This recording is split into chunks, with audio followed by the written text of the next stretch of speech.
वालेकुम। आज बैम लेकर आ रहा है आपको मौला जट के हवाले से एक और एपिसोड के साथ। मौला जट एक ऐसी मूवी है जिस पर अब तक हम लोगों ने 3 एपिसोड रिलीज किए हैं and it's a fourth one and it's about a press conference towards the controversies raised about the मौला जट्स distribution। यानी कि मौला जट को लेकर सबसे पहली बात तो ये कि it's declared now that it has done 2.3 million US dollar income, यानी कि 50.91 करोड़, जिसको हम कहेंगे 51 करोड़ अराउंड का world wide business Maula Jatt ने कर लिया है with in 7 days। Today is the 20 अक्टूबर और 13 को रिलीज हुई थी। तकरीबन आप कहने के 8 दिन का ही पूरा, बल्कि 7 दिन का, आप कहने के 7 दिन का ही पूरा हमारे पास डेटा मौजूद है।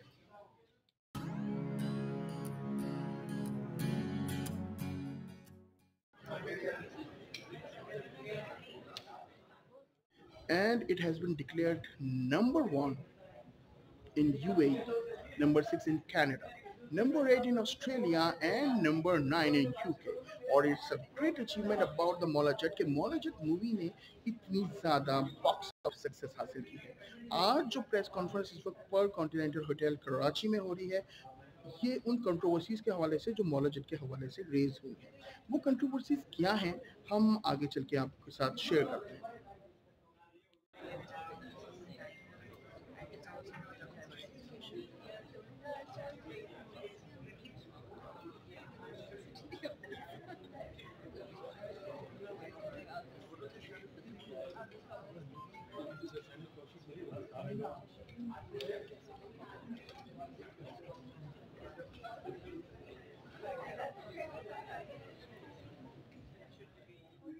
प्रेस कॉन्फ्रेंस थोड़ी देर में स्टार्ट होने वाली है। यहाँ पर जर्नलिस्ट, ब्लॉगर्स, वीलॉगर्स, कंटेंट क्रिएटर्स सब लोग आ गए हैं और ऐसे वक्त में जो है हम यहाँ पर जो कुछ लोग हैं, कुछ खास लोग हैं, उनसे हम बात करते हैं, उनसे हम पूछते हैं अबाउट के what they experience about the Maula Jatt and the business about Maula Jatt. वालेकुम सर। जी वालेकुम सलाम सर, आज मौला जट के हवाले से प्रेस कॉन्फ्रेंस हो रही है, मुख्तलिफ कंट्रोवर्सीज का इस पर डिस्कस हो रहा है। एक जो चीज़ जो मेरे जहन में आती है कि जी मौला जट जो मूवी है ये पंजाबी लैंग्वेज में है। आपने मौला जट देखी तो आपके ख्याल से क्या नॉन पंजाबी इसको समझ सकते हैं? जी मैं समझता हूँ कि ये जो Maula Jatt, the legend of the Maula Jatt, ये पाकिस्तान की अभी तक बनने वाली सबसे बेस्ट मूवी। मैंने पहले ही मौला जट भी देखी 10 दफ़ा, ये भी देखी। इसके जो एक्शन है, जो डायलॉग्स हैं, जो स्क्रिप्ट है, जो कॉन्सेप्ट है, वो इतना क्लियर है कि कोई भी लैंग्वेज दूसरी बोलने वाला बंदा बड़े आराम से इस मूवी को अंडरस्टैंड कर सकता है। और मैं समझता हूँ कि ये मूवी गेम चेंजर। इसका 1 बिलियन मार्क का मैंने पहले अपने एक इंटरव्यू में कहा था, अब मैं कहता हूँ कि 1.5 बिलियन मार्क का ये जो है, जो माइलस्टोन क्रॉस करेगी।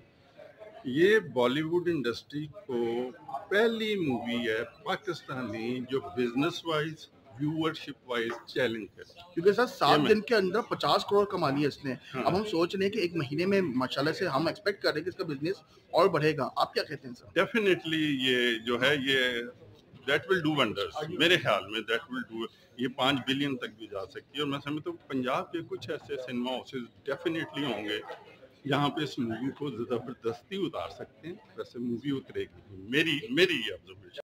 Thank you, thank you very much.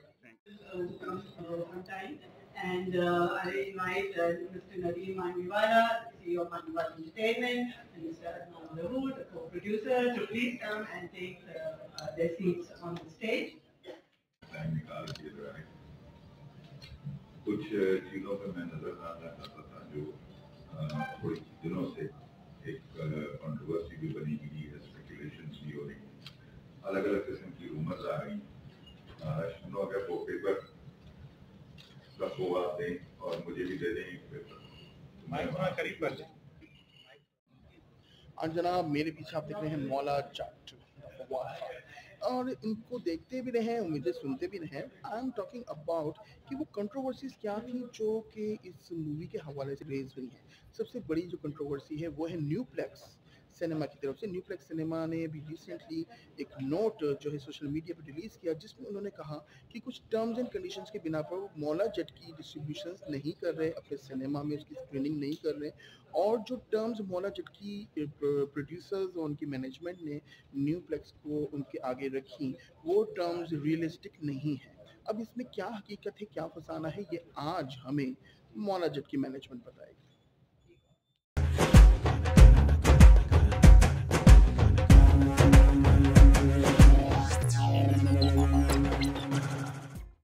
Share कर रहे हैं और इसकी पीछे से थोड़ी ब्रीफ में आपको बताता हूँ कि 2 महीने पहले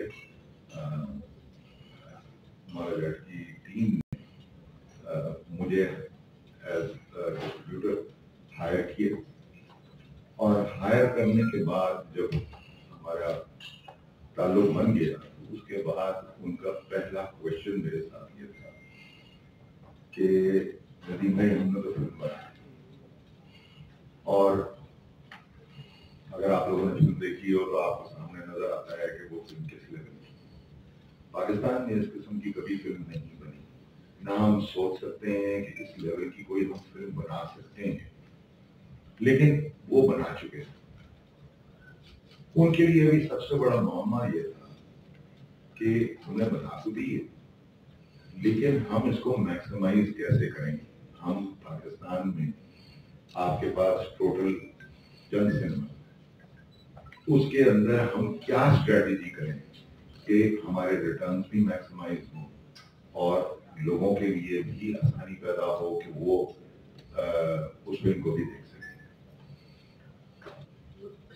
आप लोग सब जानते हैं कि अभी कोविड का बहुत बड़ा पीरियड गुजरा है और 1.5 साल सिनेमा बंद रहे और 1.5 साल सिनेमा बंद होने की वजह से बेतहाशा नुकसान। मैं खुद भी सिनेमा ओनर, मुझे भी बेतहाशा नुकसान हुआ। तो ऐसा नहीं है कि हमें इस चीज की रियलाइजेशन नहीं थी कि किसी भी सिनेमा को उसका नुकसान नहीं हुआ, उनके ऊपर फाइनेंशियल लायबिलिटीज नहीं पैदा हो गई, ये सब चीजें हमें मालूम। तो मैंने लोगों से एक बात कही कि देखें, जब भी कोई बहुत बड़ी चीज बन जाती है तो उसके लिए जरूरी होता है कि एक बड़ी स्ट्रैटेजी उसके साथ काम किया जाए। लेकिन उस स्ट्रैटेजी के अंदर मैं ऐसी कोई चीज नहीं करना चाहता जिसकी वजह से किसी को भी किसी तरह का नुकसान, कि मैं अगर आपके पास आ जाऊं और मैं आपको कहूं कि जी आप 100 रुपए बनाते हैं, 100 रुपए में से मुझे 40 रुपए दे दें और 60 आप ले लें, तो वो आपका नुकसान। सो उसी के बाद हमने पाकिस्तान के अंदर 6 ग्रुप सिनेमा बड़े जिनका शेयर 10% या 10% से ज्यादा है, तो हमने उनको इनवाइट किया और उसमें यूनिवर्सल सिनेमा के हमारे I am very thankful to him कि उन्होंने अपने घर पे इस बात को होस्ट किया और हमने सारे एग्जिबिटर्स को इनवाइट किया। और उस दिन मैंने उनसे एक डील की। मैंने कहा जी पाकिस्तान, और उस वक्त मेरे साथ प्रोड्यूसर्स भी साथ थे, उनको भी साथ बैठाया और मैंने उनसे कहा कि जी पाकिस्तान के अंदर इतनी महंगी फिल्म कभी नहीं बनी, और अगर हमने और अब मौला जट के लिए सबसे बड़ी कंट्रोवर्सी तो यही थी कि तकरीबन 9 साल के बाद ये मूवी रिलीज हुई और सबसे बड़ा जो इशू मौला जट को अपनी रिलीज से पहले फेस करना पड़ा था वो था कॉपीराइट इशू। और मैं बात कर रहा हूँ the legend of Maula Jatt पर जो कॉपीराइट इशू फेस हुआ था वो ओरिजिनल मौला जट की तरफ से हुआ था कि वो जो भी कॉपीराइट इश्यूज थे वो तो आप गूगल करके देख सकते हैं। तो उस वजह से कुछ अरसा ही केस चला, उसके बाद प्रोडक्शंस जो है लेट हुई, फिर बीच में कोविड आया और करते करते आफ्टर 9 इयर्स के बाद ही मूवी तो मुझे उस बात पे बहुत ज्यादा बिलीव था कि ये पिक्चर हमारे लिए, पाकिस्तान के लिए एक हिस्टोरिक पिक्चर जो ये बिजनेस करेगी या जब ये चलेगी। तो मेरा अपना बिलीफ ये था कि मैंने ऐसी पिक्चर ना देखी है और ना ही मैं समझता हूँ कि मेरी जिंदगी में ऐसी दूसरी पिक्चर, बट जैसे कहते हैं कि नेवर से नेवर, तो उम्मीद तो यही है कि कभी बने। हमने उस वक्त सारे सिनेमाओं से रिक्वेस्ट की थी कि जो जिस तरह कारोबार करता है हम उसको डिस्टर्ब नहीं करना चाहते। किसी चीज के तौर पे हम किसी को ये नहीं कहना चाहते कि जी आप अपनी टर्म चेंज करें, आप हमें ये करें, आप हमें वो करें, ये सपोर्ट करें, वो सपोर्ट। सो हमने उसको सिंगल आउट कर दिया सिर्फ एक चीज कि हमें पहले भी 10% शेयर ज्यादा थी, लेकिन उसको हमने कंपनसेट किया दो चीजों से। हमने उनको कहा कि जी 100 रुपए में से 50 आप लेते हैं, 50 प्रोड्यूसर्स को जाता है। उस 50 पे अगर आप 200 रुपए बढ़ाएंगे तो वो 120 हो जाएगा। जब 120 पे आप 60% प्रोड्यूसर्स को देंगे तो आप 100 में भी 50 रुपए कमा रहे हैं और 120 में भी 85 रुपए कमाएंगे। सिर्फ एडिशनल 20 रुपए जो है वो प्रोड्यूसर्स को चले जाएंगे, which will make a very big difference to them. Why will it make a difference? वो मैं आपको समझा दूंगा। हर सिनेमा का कंट्रीब्यूशन जो है वो सिर्फ 20 रुपए है, so it is not making a huge mark for the cinema कि जी आपने बहुत ज्यादा पैसे उनसे मांगे। लेकिन अगर आप 60-70 सिनेमाओं को या 150 स्क्रीन को मिलाएंगे और हर कंट्रीब्यूशन 10-10% करेगा तो वो एक बहुत बड़ा सिग्निफिकेंट अमाउंट प्रोड्यूसर्स के लिए बन जाता है। हमें ये भी मालूम था कि इस पिक्चर की पब्लिसिटी जो है वो आज तक जिंदगी में हमने तो नहीं देखी है पाकिस्तान में। मैं इसलिए मशहूर भी हूँ कि जब भी मैं पिक्चर को रिलीज करता हूँ या बड़ी पिक्चर रिलीज करता हूँ तो उसमें बहुत ज्यादा पैसा खर्च करता हूँ, लेकिन मैंने आज तक 70 लाख रुपए से ज्यादा खर्च नहीं किया। और मैं जब इस पिक्चर के कॉन्ट्रैक्ट में आया तो मेरी इनसे एक शर्त कि इस पिक्चर को रिलीज करने के लिए मुझे कम से कम 2 करोड़ रुपए का बजट चाहिए। और अभी हम कितना आगे जा चुके हैं हमें खुद नहीं मालूम। आप लोग खुद देख रहे हैं कि इस पिक्चर की पब्लिसिटी और मार्केटिंग पे बेतहाशा पैसा खर्च हो रहा है। एक और तरीका भी होता है कि जब बड़ी पिक्चर कहीं आती है दुनिया में तो उसके दो तरीके होते हैं उसको मैक्सिमाइज करने। एक होता है कि आप स्क्रीन जोड़ा। अमेरिका के अंदर आम फिल्म जो है या एवरेज फिल्म जो है, अच्छी फिल्म जो है वो 1000-1500 से 9 सो इस वक्त प्रेस कॉन्फ्रेंस जो कि the legend of Maula Jatt के हवाले से हो रही है, हमने यहाँ पर मुख्तलिफ लोगों से बात की है, उनसे उनकी ओपिनियन ली है और मालूम किया है कि what their experience about the Maula Jatt, the legend of Maula Jatt. अस्सलाम वालेकुम मैम, कैसी हैं आप? ठीक हैं? मौला जट आपने देखी मूवी? अच्छा, 50 करोड़ 7 दिन में, तकरीबन 7 दिन हो गए आज, तो इसमें जो है ये अर्न किए हैं। आपके ख्याल से महीने में क्या 100 या 150 करोड़ क्रॉस कर जाएंगे? मुझे यही लग रहा था फ्राइडे को ही ऑलमोस्ट 10 करोड़ इन लोग ने कवर कर लिए थे, तो मुझे था कि it's not a big deal कि हम आराम से कवर कर सकते हैं जो आपने बजट लाइक बोला है ना, हम आराम से कवर कर सकते हैं because I have seen a movie, it's an entertainer movie, मतलब मूवी है, लग रही है, ड्रामा नहीं लग रहा, and I think it's a gift for Pakistani audience and cinemas as well. I would say you must watch it अगर आप लोगों ने नहीं देखी है तो। अच्छा, एक परसेप्शन है कि जी पंजाबी मूवीज में गाने वगैरह होने चाहिए ना, कुछ ठुमकेबाजी वगैरह समथिंग, उस मूवी में ऐसा कुछ भी नहीं है। इसमें ऐसा कुछ नहीं, इंटरेस्टिंगली सिर्फ एक गाना है और उसकी डायरेक्शन भी इतनी ज़बरदस्त है, इतनी ज़बरदस्त है कि I had goose bump watching that scene. Exactly oh जो माय ठीक गॉड, कह रहे दैट हैं वाज आप। Scene was amazing. और ज़रूरी नहीं है ये हार्डकोर पंजाबी मूवी है, मुझे तो लग रहा है कि वो हार्डकोर भी इतनी नहीं थी, आप आराम से समझ सकते हैं। I am not Punjabi but I enjoyed the movie thoroughly and I think आप लोग को भी देखनी चाहिए, मैं तो यही कहूँगी। अच्छा, मुझे जो है ना हमजा बासी और उमैमा का रोल जो है ज़्यादा इम्पैक्टफुल लगा है एज कम्पेयर टू ये माहिरा एंड उनके फवाद के। क्या आप एग्री करती हैं? अच्छा, I am not gonna lie, मैंने मूवी जब देखी थी तो मैं कहा था कि फवाद खान को मैं देखूंगी बिग स्क्रीन पे, बट मौला जट का उन्होंने रोल बहुत अच्छा से किरदार कहते हैं ना निभाया, लेकिन उमैमा मलिक और हमजा लियाबासी दे वर अमेजिंग। मतलब हमजा लियाबासी विलन था बट इवन नहीं है, ये एक फर्स्ट पॉइंट। एग्जैक्टली। सेकंड, उसके उसके सीन्स पे विलन होने के बाद लाइक वो मार रहा है लेकिन फिर भी मेरे हाथ नहीं रुक रहे थे कि मैं ताली बजाऊं, मैंने तो क्लैप किया उसके सीन पे। तो आई थिंक ये होना चाहिए, विलन के विलन है, मार रहे हो, डर भी लग रहा है, बट उसके डायलॉग्स को क्लैप करोगे, और वो डायलॉग जो हम सुन चुके हैं 1979 वाली मूवी में, but still we would clap. It was like stellar performance of Hamza लियाबासी, I would से। Thank you. और आप मेरे पीछे देख रहे हैं माहिरा खान को।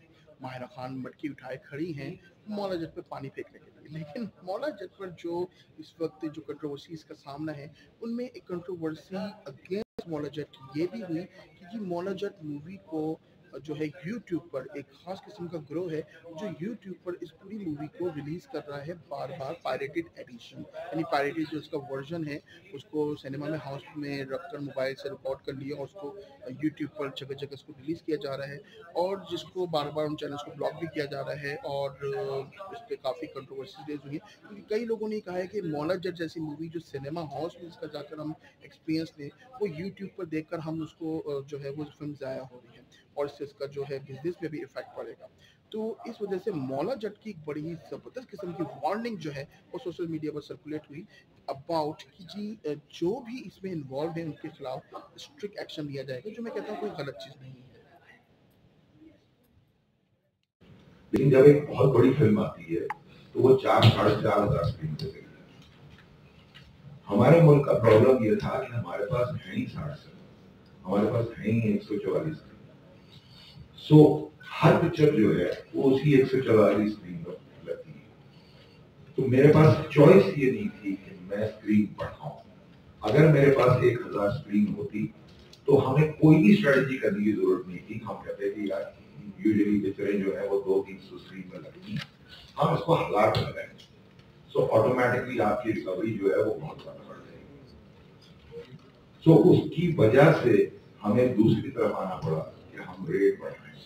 रेट बढ़ाने के दो वजूहत, एक कि वो सिनेमा वालों के ऊपर उस वीक के अंदर कोई बर्डन ना, कि अगर मैं आपकी जेब से कुछ मांगूंगा तो जाहिर सी बात है आपको लगेगा कि यार आप मेरे से अब मांग रहे हैं, जो मैंने कमाना था वो अब आप मांग रहे हैं। सो हमने उसका फॉर्मूला भी ये बनाया कि अगर हम सिर्फ 11 दिन के लिए, जिसमें से 8 दिन के ऊपर हम शेयर मांग रहे थे 11 दिन के लिए, लेकिन उसके अंदर हमें रिजल्ट ये हुआ कि बहुत से लोगों की बहुत सी कंप्लेंट्स आ गई कि नहीं जी नदीम साहब ये गलत है, इस तरह नहीं करना चाहिए, ये नहीं होना चाहिए। और मैं कंटिन्यूसली उस मीटिंग के बाद बहुत सारे एग्जीक्यूटिव से मिला, इवन बड़ों की नहीं, छोटे की भी बात करूँगा, जो छोटे एग्जीक्यूटिव हैं, सीनियर एग्जीक्यूटिव हैं, चेंज नहीं है, उनका भी एक ये था कि नहीं साहब ये देखें आप चेंज कर रहे हैं, ना करें। और मैं सबको समझाने की कोशिश कर रहा था कि अभी आप लोगों ने फिल्म देखी नहीं, जिस दिन आप लोग ये फिल्म देखेंगे और इसका बिजनेस देखेंगे, ये बहुत लीगल चीज लगेगी उसके कल तकरीबन फिर सबका ये था कि जी आप हमसे मांग रहे हैं, दूसरा क्या करेगा, दूसरा क्या करेगा, वो करेगा कि नहीं करेगा, ये करेगा कि नहीं करेगा। सो फाइनली हमने बैठ के एक ऐसा अपनी तरफ से कोशिश की कि एक फेयर फॉर्मूला बने जिसमें सिनेमा वाले की चॉइस हमारी, हम डिक्टेट और हम सिनेमा वाले को कहें कि थोड़ा सा कंट्रीब्यूट भी करें और उस कंट्रीब्यूशन के अंदर आपको भी प्रॉब्लम ना हो। ये पेपर जो आप लोगों के सामने पड़ा हुआ है, ये पेपर उसी की काफी, और ये पेपर यही बता रहा है कि पहले भी 2 ऑप्शन थे, उन 2 ऑप्शन में हमने सिनेमा के ऊपर छोड़ दिया हर ओनर कि जी आप उसके ऊपर फैसला करें कि आप पहला ऑप्शन लेना चाहते हैं या दूसरा ऑप्शन लेना चाहते हैं। अब जो मैंने आपको जिक्र किया कि 6 बड़े प्लेयर्स हैं, उन 6 में से 3 मान गए, 3 नहीं, और ये उनका हक। देखिए मैं इस चीज में बहुत ज्यादा बिलीव करता हूँ कि हर बिजनेस करने वाले को उसका राइट है, उसके पास फ्रीडम होनी चाहिए टू डू दैट। ये गलत बात नहीं है, ये बिल्कुल सही बात है। और हमने किसी को प्रेशर नहीं किया, हमने किसी को ये नहीं कहा कि नहीं जी ये हो जाएगा, ये हो जाएगा, ऐसी कोई बात नहीं। हमने, मेरा काम देखिए इसके अंदर क्या, मेरा काम था आपको समझाना, हर सिनेमा वाले को जाकर समझाना और हर सिनेमा वाले को बताना कि ये जरूरियात क्यों है, इससे प्रोड्यूसर्स को क्या फर्क पड़ेगा, उनकी रिकवरी में कितना फर्क पड़ेगा, उनकी एडवर्टाइजिंग बजट्स के अंदर कितना फर्क पड़ेगा। लेकिन यह हक उनके पास कि वो माने या ना माने, उनकी है, मेरी नहीं, ना मैं इसको ऑन करता हूँ। और ना ही मैं इसके लिए इतनी बड़ी फिल्म के लिए उसका डिसीजन है। सो हर स्ट्रैटेजी प्रोड्यूसर्स के पास गए, उन्होंने उसके अंदर से पिक किया कि जी इस हमारा ये बिल्कुल मौका ही नहीं था कि हम किसी को साथ में, बल्कि हमारा मौका तो ये था कि हमने ये पूरी डिजाइनिंग जो की थी वो इस बात पे की थी कि पाकिस्तान के अंदर जब 144 सिनेमाओं में फिल्म कोई लगी तो the biggest collection till today एक वीक के अंदर वाज 18 करोड़, और वो पिक्चर थी संजू, उससे ज्यादा किसी ने एक वीक के अंदर कलेक्शन नहीं की। हमारे लिए प्रॉब्लम ये था कि अगर हम उसी को लेके बेस बना के आगे चलते, और हमने टाइम भी ऐसा दिया कि ये वीक बिल्कुल खाली था कि सारे सिनेमा इस पिक्चर को हर स्क्रीन पे चलाते, और अगर वो चलाते तो इन्फ्लेशन को लेके भी मैं हो सकता है 20 या 22 पे आ जाए उसी कलेक्शन को देखें। प्रॉब्लम ये था कि हमें डिजाइनिंग ये करनी थी कि हमने पिक्चर को 100 करोड़ करना है, और 100 करोड़ करने के लिए आपको पहले 8 दिन में 40 से 50 करोड़ करना जरूरी था। जिस चीज ने हमें जो हेल्प कर रही थी वो प्राइस इंक्रीज कर रही थी, कि उस प्राइस इंक्रीज से सारे सिनेमाओं के अंदर अगर पिक्चर लगे तो उस वक्त जो हमने कैलकुलेशन की थी वो पूरे पाकिस्तान के सिनेमा जो होना तो नहीं था, लेकिन हम कैलकुलेशन के लिए हमने ये किया था कि 120 करोड़ रुपए के वो 11 दिन बन रहे। सो हम उस लेवल को लेके चले थे कि अगर 120 करोड़ में से ये 40% भी करती है या 50% भी करती है तो हमारा वो टारगेट अचीव हो जाता है। अगर हम वो टारगेट अचीव कर लें तो आगे पूरे रन के अंदर वो और 50 करोड़ रुपए की। सो ये एक ऐसी पिक्चर थी जो एक ऐसा चैलेंज था कि मैं पूरी जिंदगी इस फिल्म के लिए वेट करता रहा। 42 साल हो गए ना मुझे, और मेरी एक ड्रीम थी कि पाकिस्तान में एक ऐसी फिल्म बने जो परफेक्ट हर तरीके से, और उसको दुनिया के सामने आप प्रेजेंट करें और एक हिस्ट्री बनाएं।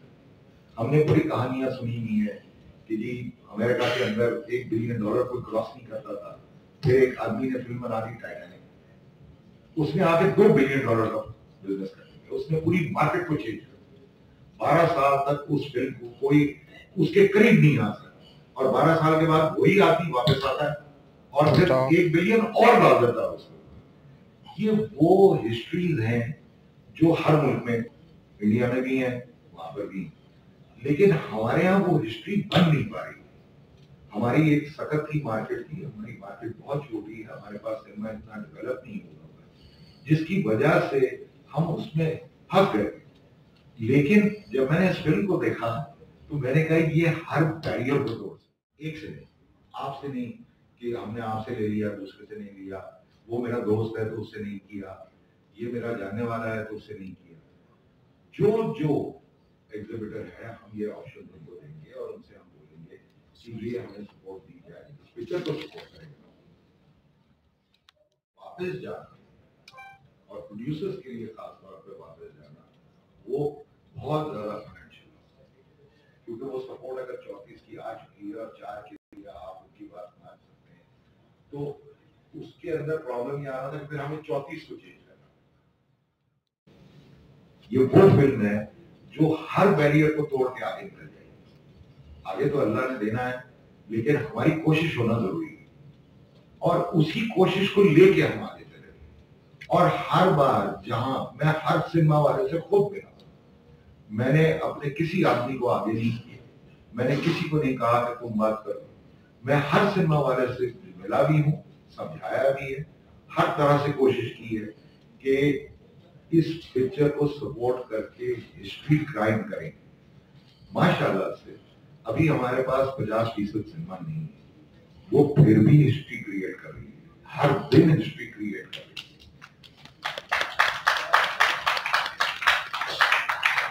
As far as the film is concerned, it is proven कि मैं वाकई डिजर्व करती हूँ। बेसिकली इसके अंदर कोई ऐसी चीज स्ट्रैटेजी में हमने नहीं डाली कि किसी का नुकसान हो, या हमने उसको कंपेल नहीं किया देखिए यहाँ पर हर सिनेमा का एक और तरीका है और हर सिनेमा का डिफरेंट है। मेरे सिनेमास का डिफरेंट है, न्यूप्लेक्स का डिफरेंट है, सिनेपैक्स का डिफरेंट है, सिनेस्टार का डिफरेंट है, EIS का डिफरेंट है, सुइना उसको सिनेमा का। और सबसे जबरदस्त सिनेमा अभी जो पाकिस्तान में है वो क्यू सिनेमा, उनका अपना तरीका है काम करने का। सो यूजुअली हम सबके पास जब जाते हैं और उनसे बात करते हैं तो वो अपना एक तरीका हमें बताते हैं कि देखिए हमारा तरीका ये है और आपने अगर फिल्म चलानी है तो इस तरीके से चलेगी, और ये मैं भी करता हूँ।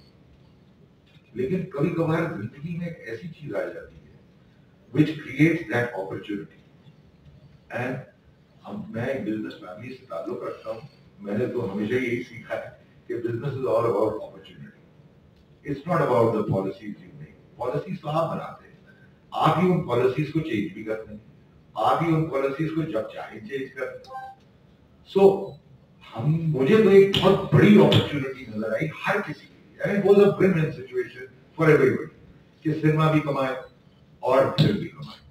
उस फिल्म को हम इतना बड़ा बना दें, इतना बड़ा बना दें कि पाकिस्तान की एक हिस्ट्री क्रिएट हो जाए कि यार पाकिस्तान में 60 सिनेमाओं के अंदर इतना बड़ा बिजनेस, ये तो दुनिया उसको आपको रिकॉग्नाइज करेगी और आज भी रिकॉग्नाइज कर रही है। हर जगह आज दुनिया के न्यूज़पेपर के अंदर ये बात क्लेम की जा रही है कि एक पाकिस्तानी फिल्म ने इतना बड़ा बिजनेस कर लिया, ये तो हमने कभी जिंदगी में नहीं सुना। तो हमारे लिए तो ये बहुत प्राउड मोमेंट है।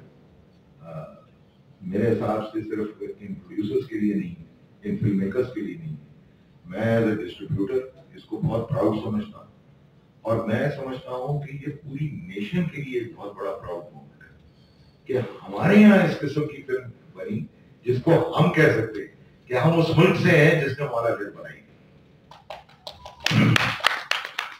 आपका सिनेमा है, आपका हक है, मैं आपको कैसे बताऊं कि आप अपना सिनेमा कैसे चलाएं? नहीं बोल सकता, ना मैंने किसी को राइट दिया है कि मैं अपने सिनेमा कैसे चलाऊंगा और ना मैं किसी पे ये राइट डालूंगा। अगर आप अग्री कर रहे हैं तो वो म्यूचुअल है। अगर आप मुझे वो 11 दिन दे रहे हैं तो आपकी रजा से मुझे 11 दिन दे रहे हैं, आप उसको बदल के उसको मजबूरी कर दें, वो आपकी मर्जी।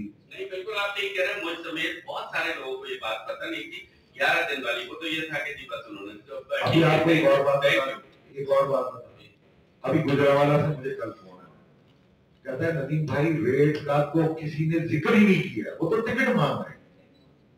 मैंने कहा भैया 11 दिन के बाद अपने रेट कम करते ना, वरना सारा मुद्दा मेरे ऊपर आ जाए। कहते जी मैं तो नहीं करूंगा। अब वो सिनेमा वाले का प्रोबेबिलिटी है, मैंने उससे सिर्फ 11 दिन मांगे, मैंने उससे ज्यादा एक दिन भी नहीं मांगा। अगर आप क्या क्या कह रहे हैं, सिनेमा वाला अपना रेट नहीं चेंज करता, इन्फ्लेशन होती है, हमें हर साल चेंज करना पड़ता है। हर सिनेमा वाले का हक बनता है कि वो उसको चेंज करे, उसको फीसिबल करे अपने लिए, वरना तो वो बिजली का बिल ही नहीं दे सकेगा, वो तनख्वाह नहीं दे सकेगा, तो वो तो उसका हक है। अगर वो एक सिनेमा वाला समझता है कि जी ये कंटिन्यू होगा मेरा रेट, ये फिल्म बहुत अच्छी जा रही है, लोगों को कोई एतराज नहीं है, व्हाई नॉट? मैं कैसे बोल सकता हूँ उसके अंदर कि आप ये करें और वो ना करें? मैंने सारे सिनेमाओं से सिर्फ 11 दिन मांगे, इससे ज्यादा नहीं। नदीम साहब, मैं एक छोटी सी बात समझना चाह रहा था जी। आपने अपनी गुफ्तगू में 2 बार कहा कि आपने फिल्म देखी हुई थी, आपको मालूम था कि फिल्म बिजनेस करेगी और क्या फिल्म बनी है। उन लोगों ने नहीं देखी थी, उन 4 सिनेमा या 6 सिनेमा वालों ने, तो आपने ऐसा क्या क्यों नहीं उनको समझाया? ये आपका सबसे अच्छा सवाल जी, मैं इसलिए आगे बैठा हूं। वेरी थैंकफुल टू यू कि आपने ये सवाल। ये प्रॉब्लम हमें बड़ों के साथ नहीं आ रही थी सर, ये मुझे सबसे ज्यादा छोटे शहरों में प्रॉब्लम आ रही थी। जितनी एक्साइटमेंट में से मैं बात कर रहा था उन लोगों से, वो मेरी तरफ देखते रहते थे और कि नदीम साहब भाई हर फिल्म वाला जो है वो आके यही कहता है कि ऐसी फिल्म नहीं बनी, ये बहुत बड़ी फिल्म है, ये कमाल कर देगी, ये तो हर फिल्म वाला कहता है। और सडनली मुझे ये रियलाइज होना शुरू हुआ क्योंकि मैंने उनसे 2-4 बातें की, वो हंसने लग गए आगे से। मैंने उनको कहा कि यार सिनेमा वापस जाओ, तुम्हें जो फ्लेक्स चाहिए, जितनी फ्लेक्स चाहिए, जितना खर्चा चाहिए मैं दूंगा, लेकिन अपने सिनेमा को दुल्हन की तरह से जाओ, क्योंकि दुल्हन पूरे लाइफ में एक बार से तो हंसने लग गया कि आप क्या बातें कर रहे हैं हमसे। मैंने कहा आप जिस दिन ये फिल्म लगेगी आपको ये फील होगा कि आज आपका सिनेमा खुला है, इससे पहले आज तक सिनेमा नहीं खुला था। यही बात आपका सिर्फ ये कहना तो सुन नहीं सर सुन तो लीजिए, मुझे खत्म तो कर लेना। उसके बाद हमारे ये प्रॉब्लम बढ़ता चला गया कि लोगों में वो कॉन्फिडेंस नहीं आ रहा। तो 6 दिन पहले पिक्चर के लगने से पहले हमने एक क्यू सिनेमा लाहौर के अंदर हमने सिर्फ पूरे पाकिस्तान के एग्जिबिटर्स के लिए हमने एक स्क्रीनिंग कराई और हमने उनको पिक्चर दिखा दी। उसकी तस्वीरें जो है मैंने शरणों को दी है, वो आप लोगों के साथ शेयर करेंगे। और उस स्क्रीनिंग को देख के उनका जो पूरा जज्बा था वो बिल्कुल मेरा वाला जैसे मेरा था। और याद रखिए जिन सिनेमाओं ने उस वक्त तक अग्री नहीं किया था, मैंने सबको इन्विटेशन भेजा था और सबको कहा कि पिक्चर तो आके देख लो, हम डाउरी पे लड़ रहे हैं, लड़की को पहले देख लो, फिर डिसाइड कर लेना कि भाई डाउरी देनी है नहीं देनी। जनाब हमजा बासी कंडा से लेकर जो है मेरे पीछे खड़े, कंडा से कुल्हाड़े लेकर मेरे पीछे खड़े हैं। और इसके छतर छाँव में मैं एक और फैक्टर जो है जो जिससे कुछ कंट्रोवर्सी रेज हो रही है वो है कि Maula Jatt is a Punjabi movie in a Punjabi language. और इसको जो है जो नॉन पंजाबी हैं, जो उर्दू स्पीकिंग लोग हैं, वो किस तरह से देखेंगे, किस तरह से इसको समझेंगे।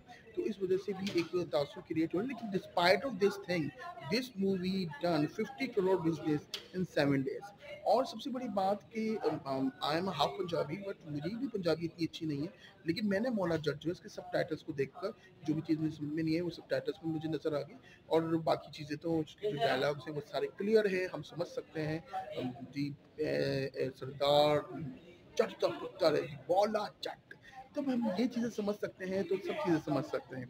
तो इसके डायलॉग्स बहुत क्लियर है, इसकी लैंग्वेज बहुत क्लियर है, जो विजुअल इसका जो एक्सपीरियंस है उसके थ्रू हम इसकी स्टोरी को समझ सकते हैं। तो ये एक बात कहना कि जिससे पंजाबी मूवी हो कोई इसको समझ नहीं सकता। तो लेकिन मैं एक चीज़ ज़रूर कहूँगा कि लाइक इन इंडिया जब कोई मूवी वहाँ पर रिलीज़ होती है तो हिंदी, तमिल, तेलुगु मल्टीपल लैंग्वेज में रिलीज़ होती है। अब क्योंकि पाकिस्तान का जो सिनेमा है वो उसका जो है एक आप कहने की इन्हांस हो रहा है और बढ़ रहा है, एक्सपैंड हो रहा है। तो ऐसे वक्त में जो है पाकिस्तान में भी जो मूवीज़ हैं वो मल्टीपल लैंग्वेज में रिलीज़ होनी चाहिए। और जो सिंधी भाई हैं हमारे, जो हमारे पश्तो भाई हैं, जो हमारे हिंदको हैं, सराइकी हैं, वो भी इन मूवीज़ को देख कर समझ सकें और उनको भी देख कर मज़ा आए। तो इसलिए मल्टीपल लैंग्वेज में मूवीज़ रिलीज़ होनी चाहिए। सऊदी अरब से अरबी ट्रांसलेट के साथ मैं यही आपसे प्रॉब्लम ये है कि जब मैंने उनको फोन किया और मैंने उनसे पूछा तो उन्होंने कहा कि Nadeem we have started to live with it. It is a fact which we can not do anything about. हम सिनेमाओं को नहीं कंट्रोल कर सकते क्योंकि 2-4 हजार सिनेमा को हम कहां से कंट्रोल करेंगे और किस किस को बोलेंगे और कौन सा ऐसा टेक्नोलॉजी लेके आए जिसके अंदर वो हम सिनेमा वाले को बता दें। और अगर हम बता भी दें कि तुम्हारे यहाँ से निकली है तो क्या करेंगे उस सिनेमा वाले के साथ, वो तो निकल गई। सो इसका तरीकेकार अब ये बन गया है कि देयर आर कंपनीज जिनको आप ये ऑथराइजेशन देते हैं कि वो जहां ये आए उसको वो नॉकडाउन करें, उस साइड से हटाएं। सो वो हम कर रहे हैं। दूसरा सवाल ये कि सर जो मैं फिगर देख 5 मिनट में जाके हमने उसको उर्दू सबटाइटलिंग कराई और जब ये जाएगी ओटीटी, किसी भी ओटीटी पे जब भी इनकी डील बनेगी तो उस ओटीटी वाले ने सबसे पहली बात इनसे ये करनी है कि जी हम इसको हर जुबान में डब कराएंगे, तो वो होगी, उसमें तो कोई मसला नहीं और होनी भी चाहिए। बिलाल का सिर्फ एक उसका एक मौका भी था और जोर भी था। कहते नदीम भाई जो मैं बना रहा हूं ना उसका मजा सिर्फ पंजाबी नहीं, सिर्फ पंजाबी है। इसका एक एक डायलॉग वे मैंने उसको बुलवाया है। मैं सिनेमा में नहीं चाहता कि आप कोई और पिक्चर को डब करें। हालांकि हमारी ये भी बात हुई कि हम कराची के लिए इसको उर्दू में डब करा दें। तो फिर जब उसने ये बात कही मुझसे तो मैंने उसको कहा ठीक है डबिंग नहीं कराते लेकिन सबटाइटलिंग होगी, तो सबटाइटलिंग करा लीजिए। तो जनाब the press conference is over now और हम लोगों ने आपके जो भी जो सवालात थे उन सबको कवर किया है। सो मौला जट पे हमारा आज चौथा एपिसोड है जो आप देख रहे हैं। इस तरह की बहुत सारी चीज़ों के लिए Get connected and tune to bamtv.pk. Bye-bye.